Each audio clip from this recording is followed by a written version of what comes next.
You are watching Keep It Weird, the podcast for all things strange and unusual and scary and creepy and supernatural and paranormal. Sticky, I went way out of order. Ghosty. I added one. So out of order. Ghosty. And ghosty. We can throw in some new ones. And newsy. And Also newsy, because this is our news segment. This Week in Weird! Weird, weird, weird.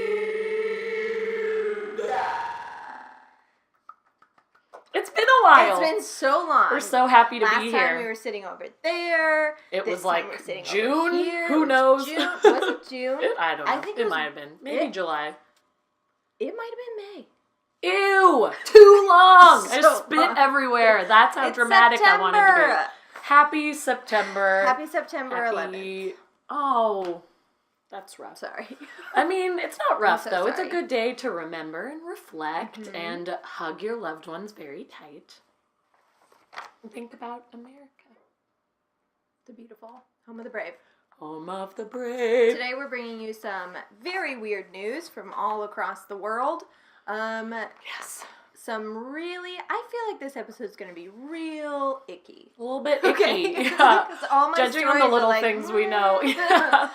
Yeah, actually, I have two, like, pretty icky ones and then one that's a little more silly, but yeah, they're gross. Sorry. Sorry about it. But I feel like our Buckle last up. episode was really feel good, so now we need a gross one. Remember it was like the Feel happy good. one? It was good. girl power, I believe. was. And it was like girl murderers. And It was feel a good sex for doll us. that like rebelled. That's true. It made us feel good about I don't know our if sex it makes everyone feel good, but and the future of womanhood. yes. Anyways, Weirdos get it. you guys get it. Okay. You've been with Fire us away. since the beginning. Yes. Okay. So my first story. This is very hard for me to stomach because since February 13th. Wait. Oh. No. Okay. Since February, comma, I forgot the comma.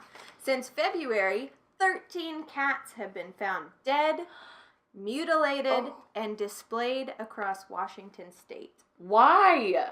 Two monsters. The most recent was found last Thursday, and in fact, most of the killings have happened in the month of August. So last month, almost all of them happened. Oh my god. There's actually a reward for information leading to the cat killer for $36,000. Jeez. Big chunk of change. I feel like it should be more. This is evil. I feel like it should be millions of $1 dollars. million. Animal Services are working with several police agencies to solve the case because the cats are being found in different counties, but mostly found in Thurston County, which is basically halfway between Seattle and Portland. Okay. Animal cruelty investigator Erica Johnson says that it's the worst case she's seen in her career. Ugh. Cats have been brutally killed and put on display somewhere between 11 p.m. and 6 a.m. at night. 6 a.m. in the morning, 11 p.m. at night, 6 a.m. in the morning. Sure. In public places, including front yards and public parks. Oh my god. There is a No shame for these 10-person task force, and police have asked that people keep their pets indoors until a suspect has been arrested. Seriously. The culprit could face up to 2 years in prison for each murdered cat. Oh my god. So he could be, by the time they catch him, up to like 30, or her, them, up to like 30 years in prison for this. So this is graphic. Hold on. The cats are displayed for people to see, as I said, in public places. The animals have been dismembered, had their throats cut, their spines removed, or organs removed, and laid out next to the body. Jeez. So it's very obviously not like some rabid animal killing these cats. Yeah. The cuts are precise and meticulous, leading investigators to believe the perpetrator is experienced. Ugh. And the police are taking this case really seriously because animal mutilations are a typical, like, stepping stone to human mutilation. Oh yeah, we go over that all the time on this podcast. The person doing this isn't just like, I hate cats. Right. They're like, practicing for the day that they cut up a person body. Oh my gosh. If they haven't already, because this is really graphic and strange. And I was going to say, with how gross this is, and the way that they're putting it on display, it seems like they really want attention, and there could absolutely be human bodies somewhere. This I wonder person if there's, is like, notes thirsty. to the police. Let's see. No. That would have made this really exciting. I feel like I would have written it down, yeah. I know, I was like, huh. Hello, detective. Hello, detective. I have the kitty That is cat. mean. That story is very That sad. was That's the horrible. saddest one of the day, I promise. Especially because or there's like maybe two she might kitty. have one sadder. Well, it's speaking not of great, sad. but it's weird that cats sometimes make me more sad than people, and that's always the same in scary movies They're too. just so cute. When the animals die, I cry and get emotional. A human dies, and I just think, Like, well, you know, probably had it coming. that was weird. But this is about a human death, and it's just very bizarre. So this happened in India. A man walked into a police station holding the head of his wife and confessed right there on the spot. The suspect, identified as Satish, was holding a bag in one hand and a machete in the other, walking in to the police station, according to the Times of India. In footage taken by someone at the station, because people were recording and were like, hello? Excuse me? What is this happening right now? Satish, age 35, is heard telling the officers, "This is my wife, sir. I gave her all the love I could." What? At that point, he pulls the woman's head out of the plastic bag that was holding it and tells officers that his wife, Rupa, had been cheating on him. And that is why he has her head in his hand. He continues to explain, I saw her with this guy near the plantation. I know, we've all been there. I get sometimes. It, man. Said, I killed her, but the guy ran away. I couldn't kill him. Satish went on to say that Rupa's alleged lover, Sunil, was facing a number of criminal charges, and that despite Satish being a taxi driver and promising to support his family and his wife, she still chose to cheat on him with this criminal, and it made him crazy. So police took Satish's statement and registered for an FIR, which is a document in India that sets a criminal case in motion. Because they were immediately like, all right, well, you're confessing everything to us. Let's get this going. And he reportedly told, I'm shaking so bad from all the coffee that I've drank today. Also, I just want everyone to see it. My hand is like on my phone, so I'm going to hold it with two hands. Satish took police to where he had buried the rest of his wife's body. He was just like, I'm here. When you said the rest here it is. I was like, the rest of what? All the bodies! That makes sense, her body. Because I was like, okay. What if it was like, and he killed 25 The rest of his wives. It was just the one wife, poor Rupa. Sorry, but Rupa. yeah, he immediately confessed and knew the error of his ways, I guess, is like the one positive note. I guess, but like, leave the head. I know, I just hate that he brought that in. I can't imagine being on duty that night, because I know police officers have seen a lot, and like, maybe they weren't they were probably very shocked. Like, they were probably like, this is wild. Yeah.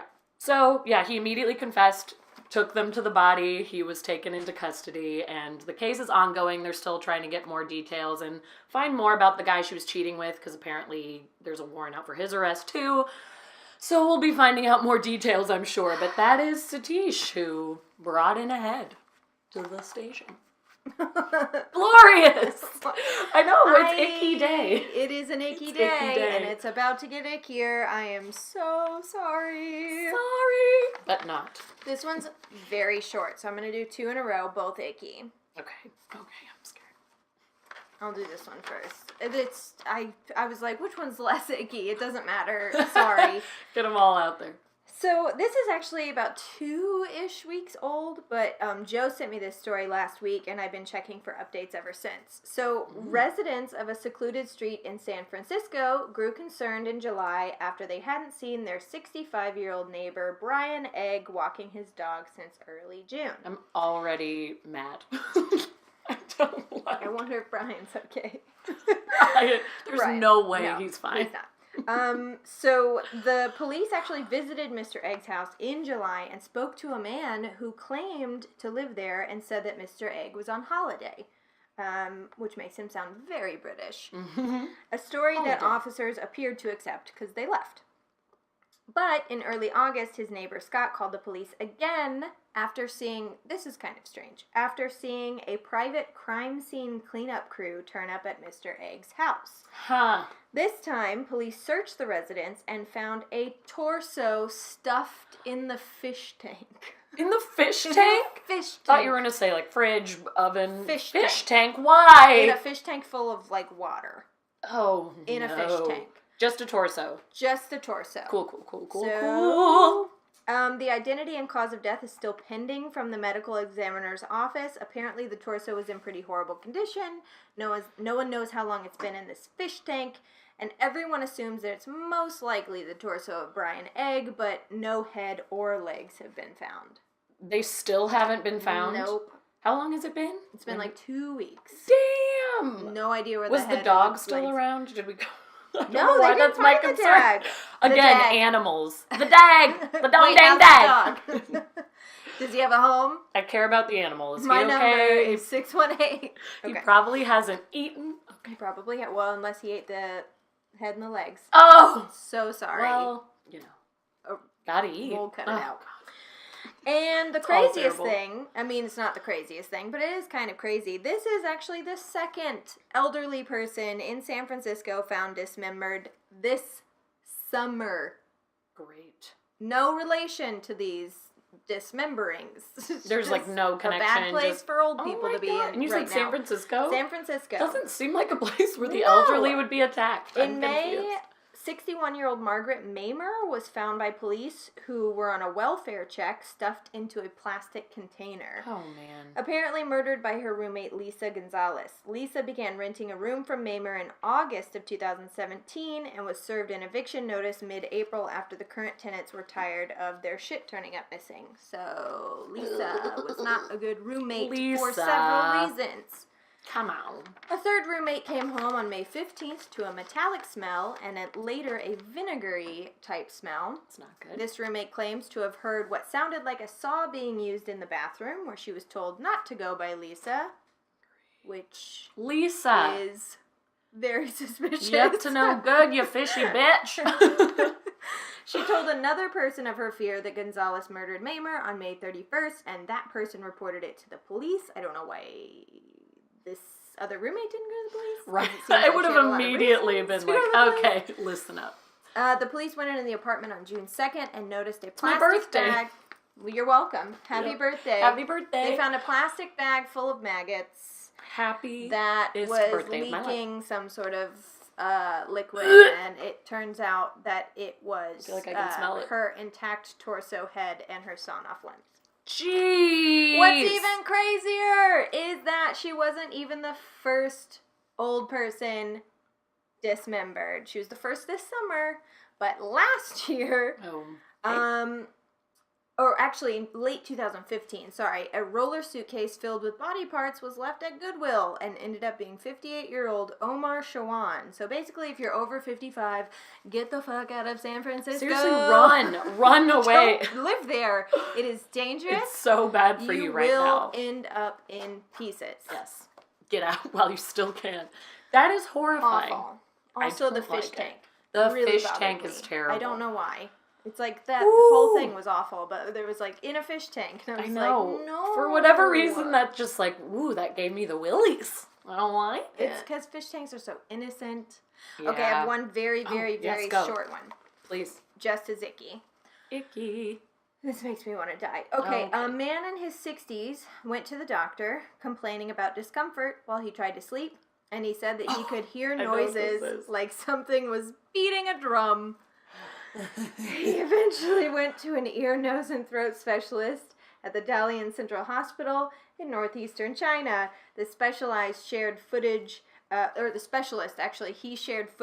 online of the moment that he found a bean-sized spider 2 inches deep in his ear, and it had spun a web. Spun a freaking web! I just read this the other day. Inside his ear. Did you watch the video? No, I couldn't. I couldn't bring myself to watch it. Video. A web was in his ear. Awful. I might have to watch it. I'm too curious. Awful. But I was too grossed out by the words. I will post a link. It's the worst thing I've ever seen. I could not. I read that and was like, no. It's bad. Because you could see, like, the spider webs, and you're like, what's going on there? And then you just see the spider going around, and it's in And it's a size that you don't want in your body. Because you've heard of, like, bugs have been in people's ears before. They go to the doctor, and they're like, I have a headache, I'm hearing a thing, and, like, a tiny bug will be found in their ear. But this was like a sizable. It was a bean size. And I've never heard of a web being formed, like, in someone's brain. Well, that's what the doctor said. He was like, I've never seen anything like that. He's like, I find bugs in people's ears all the time. And I was like, What? Pardon? What do you mean you find bugs in people's ears all the time? I do hate that I went down a rabbit hole on YouTube one time of just watching bugs get taken out of people's ears, because there is something satisfying about watching the person be like, finally! Like, I haven't been able to hear in a year! You like the happy ending. Yes, involved. not the bug necessarily, but usually they're so tiny, too, that you're like, oh, this was a spider. And the specialist ended up, the ear, nose, and throat doctor, like, flushed it out with water, and the spider was fine, and the man was fine, so... Thank God. It's not the end of the world. But I hate it. But he'll never sleep again. No, oh my God, no. So, Get might the be the exterminator over. It won't help. Spiders always find a way. Speaking of creepy crawlies, I have a spider tale, too. It involves some other bugs as well. Yay. So... In Philadelphia, just about, when was this? This was recently. Yeah, about a couple weeks ago. Some thieves hit a Philadelphia insectarium, in a butterfly pavilion, similar to the one that was at my wedding. Very scary stuff. Yeah, she hated it. It's like a bug place. A bug zoo. Some thieves broke in and made off with critters. 7,000 insects were stolen from this museum. 7,000, varying from insects, spiders, and lizards. More than 80% of the institution's entire collection was stolen. Like, that's why this place is open, is for the bugs. And, like, everything was taken away except for the butterflies. Why?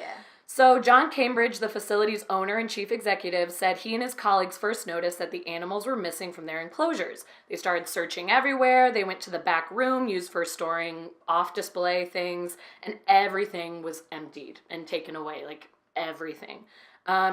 So they started checking security footage, and they realized it was an inside job, and they were watching on the camera as some of their own staff, after hours, were taking things out of the enclosures because they knew how to get in. So then the question comes, why? Why are you stealing insects? Apparently, there is this big underground insect market for all these bugs and all these creepy insects. So if people will pay thousands of dollars for my filthy underwear, you're gonna pay a pretty penny for a live, rare bug. I assume there's a market for literally everything. I don't want either of those things, but dirty panties, spiders. So a healthy adult Guti sapphire tarantula, which sounds super fancy, can cost more than it. It's probably hideous. It can cost up to $350, while the Mexican fire-leg tarantulas go for about $250. Rhinoceros cockroaches, which is the worst thing I've ever heard in my life, go for $250 as well. Oh no, they go for $500 per mating pair. I guess you buy them as like mates, and then they produce millions more of these hellish cockroaches. So according to a police report, when you add up everything that they took, because a lot of these bugs are super rare, super crazy, they probably stole about $50,000. And most of the thing, as we said. So this poor guy, John Cambridge, who is the owner of the institution, is so sad because he still wants to stay open, do the best that he can. But right now, if you walk in there, basically everything is shut down, and they're like, go to the top floor for the butterflies, and they just have to direct people up there while they have all these empty enclosures that used to have these rare, crazy bugs. So donate your weird-ass bugs to this guy. I know, to the Philadelphia Insectarium and Butterfly Pavilion. Well, I mean, it can't be that hard to catch these guys, right? Because you just have to look at, like, I mean, it's just like a pawn shop. Like, when people's, like, places get... Well, I guess that doesn't... You usually don't catch people that break into people's houses, do you? Continuing in the story, it looks like they have caught up with at least 2 of the people because they saw in the security footage they were past employees, and they went to their houses and were able to recover a couple of things, I believe. But I guess everyone else is on the run and already, like, leaving town. So it's an ongoing investigation. But I guess this is a felony if you... Especially these really rare... breeds, if you take them across certain borders, which I guess it's more popular to sell in other countries, that's a felony. So these people not only will be charged by the insectarium, but could do some big jail time for these rare breeds. But you didn't know that, did you, when you took those buggies? Something new every day. So yeah, they're some probably creepy crawlies. Watching. So. They're definitely watching this right now. You're in trouble. You're in trouble. Big trouble. That's true. So I posted this one actually on our Facebook the other day, last week, but I feel like it needs mentioned here because what the F? So, 16 nurses who work in the intensive care unit of the Banner Desert Medical Center in Mesa, Arizona, are pregnant. It makes me upset. Not at the hospital, just in the ICU. In one unit! All the nurses are due between September and February, and each one will go on maternity leave for 12 weeks. The hospital's been preparing since they found out about all these pregnancies. Like, they're ready. It's fine. Mesa, Arizona will have an ICU. But this is actually really sweet. So they've been preparing for their absence for some time, and even added extra pickles and olives to the lunchroom because many of them were craving pickles and olives. Pickles and olives. Which is very sweet. That is adorable. But has no one seen Village of the Damned? Like, right? This does not end well. It's not going to be for good. Mesa, Arizona. No. It's too weird. 16, right? You've got about 8 years left before... range motions. It's just done. That's I don't like it. I do. It's sweet in a way. I do like it. I'm like, it's kind of feely goody cutesy, but it's also like 16 nurses in one ICU. What the? Oh my gosh. What if it's all the same father? Like, what if there's like some big story behind it? And they woke up pregnant and they don't know yet that their husbands, boyfriends, whatevers aren't the... What if it's like El Diablo? He's going through all the women. These are new spawns of Satan. I don't know. There's lots of possibilities, so I don't fully enjoy it. Could be anything. And then this one's for you. Oh, good. This month, September, 2018. a nondescript Toronto shopping plaza is set to welcome a new tenant. Right alongside a nail salon, massage parlor, and dry cleaner will be North America's very first sex doll brothel. That's perfect for me. I do talk about sex dolls a lot on this podcast. She does a thing. And she likes them. I'm into them. Don't own one, but I'm into them. They're so fascinating. I they totally get it. It's crazy. Not like the ones that are just a balloon and have an open mouth for your like pee-pee. Like the robotic ones that like speak to you and kind of have feelings. Okay, continue. Some of them have feelings. Yay. So the company's... I actually wrote that. Look, yay. Yay, she did. The company's marketing director, they have a marketing director, very fancy stuff, says that there will be no human staff in the brothel section, and customers are unlikely to even bump into a single person on their visit. They put their payment down on the counter and go straight to their room. They don't have staff. They just have a camera that, like, monitors the place. I don't understand how it works. That's okay. That's what she says. So it's just like robots, a camera, and the person? Yes. Okay. Interesting. Yes. Whoa. The customers will be charged anywhere from $60 to $742 for their time with the dolls and are promised that each one is thoroughly sanitized between clients. Good God, I hope so. Ugh. Whose job? You have to, that better be the best paying job in Toronto. Also, the person that has to look at the camera footage because they have to watch what's happening in there. Well, they don't have to watch what's happening in like the rooms because the thing is, like, this is really awful, but essentially they can do whatever they want to the dolls. Well, that's why I was worried that the camera was in the room. So I was like, those poor people that have to watch them do whatever. Like in the lobby to make sure that they pay. Okay, I feel better about that, because that's dirty. Yeah, the same marketing director is quoted as saying, "We have this service for, this is like, I have a problem with this, but this is what she says. We have this service for men who have these dark, violent fantasies. Instead of putting the urge to act aggressively, they can do something like this, which is safe for everyone." But honestly, I think that's total bullshit. That doesn't work on the psychology of an abuser. Mm-hmm. Like, the reason that violent men get off on violence is because they are hurting someone or because they are scaring someone. It's like the fear or the pain or the tears. Like, it has nothing to do with, like, they could just punch a punching bag. That psychology does not work. I agree with that. I don't think the doll would be enough for them to take out their anger and abuse on. They'd be like, nope, now I need to go find a real person. I mean, I think she's, like, in what she's saying, that's sort of like a BDSM style situation. But for that, you need another person, and that's consensual and whatever. Yeah. So, I don't think this will make us safer, but the world's first sex doll brothel that opened in Germany last year, and the owner, who's a woman, rock on. Well, get it, girl. Has stated that 70% of the customers return for more, and that for many, it's not actually a fetish, and it's not about violence. It's actually just a curiosity, like you said. Yeah, we've talked about that before. Actually, on our last This Week in Weird. Sorry that they're all about sex dolls now. Well, it's going to be the running theme now. Every episode, we have a sex doll story for you. Stay tuned. Yeah, and we also talked about sometimes I think people just want company. And, like, it's really lonely people, sadly. And they're like, hey, this robot is, like, have talking a way to to me. like, connect to an actual person, and then this takes all that away. Right. Don't even have to see anyone when you walk in. You just put your money on a counter, apparently. I know. I need to know more details. This is what I'm picturing, and this is the most ridiculous thing I've ever said, and I'm so sorry. But I keep picturing one of those little boxes where you put the coin down and the cat comes out and like slides it back in the pot. I hope that is exactly what happens. That's the only Please tell us it's real option. That's it. Okay. Well, last but not least, it's time for Lauren's Derp Corner!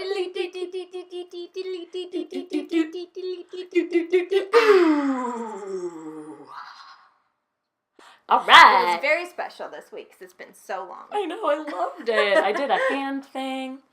This is very short and sweet. Okay. Doctors were baffled when a man walked into the hospital and had a 23-inch sex toy stuck inside of him. 23 inches. Think about how long that is for just a second. So this 31-year-old man was admitted to the Great Metropolitan Hospital in Italy. That's 2 feet. And had this toy stuck inside of him, and the doctors just did not know what to do.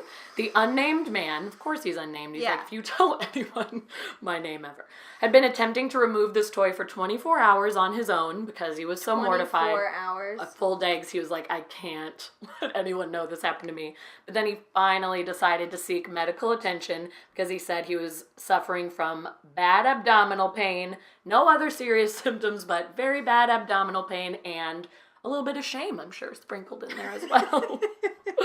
His x-rays revealed that there was indeed a long and large-sized foreign object just shoved up in that colon, and traditional removal tools such as a polypectomy snare and biopsy forceps, which were very typical for getting things out of the colon, could not remove the sex toy because of its smoothness and huge size. So, these baffled doctors were forced to get creative, and they invented a whole new method of removal just for this special guy. You. How special is that? You unnamed Italian, sir. They threaded a piece of wire through a catheter to create a little bit of a noose. It was inserted into the man's body with the wire end wrapping around the toy. They tightened it and then were able, look at my motions, and they were able to pull it out slowly but surely. And the patient was totally fine once they got it out, and he was discharged the next day. They kept him overnight just in case. But he created a whole new removal method all on his own with that huge toy. 2 feet. I have questions. Yes, I probably don't have the answers. 1. What? Excuse me? 2. 3. What? No. That's 2 feet. That's a 2 foot long what? sex toy. Is that Huge. a real thing? I mean, I'm not asking because I'm interested. I'm asking because that does not seem that like it would be. I don't understand why you'd need that. Did he make it himself? He may have. Buy that somewhere? He said it was really smooth, which was why it was hard to grip. So that sounds like it's one of those, like, it's like a dildo. That's like 2 feet long. 2 feet long dildo? But who needs that? that? Oh, you know what it might be? We shouldn't talk about this here. We should talk about this elsewhere. Off camera. But have you seen Requiem for a Dream? Of course. So the... Oh, yeah, like the in-between. Yes. Usually it's shared. Oh, which maybe it was. And then maybe the other person was like, you're on your own. It went too far. That's true. He never explained like what he was doing, or No. I'm sure he probably explained. I'm sure he did, us, but we're not allowed to know. We don't even know his name. The world no, will that's never know, true. That like is such a good point. So he might have not been just alone, like doodly doot. He was probably having some fun with a mate, but the other person just pieced, and he had to figure this shit out. I can't do this. I can't do this anymore. Am a politician. Obviously. Can't have my name attached to this. And I can't be seen with a 2-foot dildo. You're right. So, well, that's that. Have a good week. Have a good one, y'all. Hopefully we'll see you sooner than last time. This has been This Week in Weird. We're going to go record an episode on conspiracy theories. Hell yeah, we are. Love you. Weird. Oh, I did the wrong sign. I didn't do any sign. Ding.